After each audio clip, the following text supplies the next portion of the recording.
ay taagan tahay colaadda ka soo cusboonaatay degmada Celef Weyn ayaa waxa maanta kulan warbaahineed si wada jir ah ugu qabtay uqaashi iyo waxgaradka gobolka Togdheer kaasoo ay baaq nabadeed ugu direen dadka walaalaha ah ee dirtu ku dhaxmartay deegaanka Fadhigaab ee ka tirsan degmada Celef Weyn ayna sidoo kale uqaashi iyo waxgaradka gobolka Togdheer xukuumadda uu garwadeenka ka yahay madaxweyne Muuse Biixi Cabdi ugu baaqeen inay gacan bir ku qabtaan dadka dabada ka riixaya shaqaqada soo noqonaysa waxaana sidoo kale goobtaasi uga duceeyeen dadka walaalaha ah ee dirtu ku dhaxmartay deegaankaasi waxaana kamid ah hadaladoodii sida tan halkan waaragtaan waxay ka damqadeen colaadaas oo noqonaysa sokeeyo soo noqonaysa maalin walba dhacaysa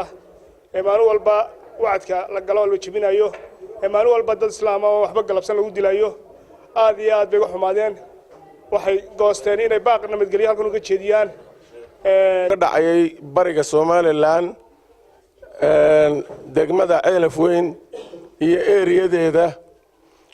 tacab badan iyo juhud badanna shicib iyo dawladba la geliyay oo dami waayay oo soo noqonaya ayaanu maanta in wixii Ilaahay naga garansiiyay inaanu ka niraahno waxba ku joogsan waayo maalin walba dhiig bay daadinayaan taraata markii ay dadka ay laayeen daruurtu saas iyo roobku daay markii baa Ilaahay roobkii bay naga fayday anigu waxaan leeyahay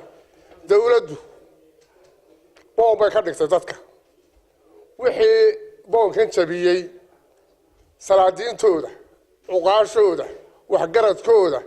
hala soo xirxiro ilaa maalinta iyo ilaa maanta qabaa'il baa la isu dilay waxa kani kaga duwan yahay kani wuxuu kaga duwan yahay nabadii baa guntami weyday nabadii baa qudrayna walaalada yada shaydaanku ka sayid caleeyay ee qafladu haysato ee seedig iyo abtiga miidhan isu ah ee kala roonaan waayay kuwii loo sheegay waxay isu yihiin magacyo ayay kula baxeen oo habar lamaan baa la oran jiray maanta waxaan anigu leeyahay waxay noqdeen shaydaan iscunaya habar lamaan ma aha maanta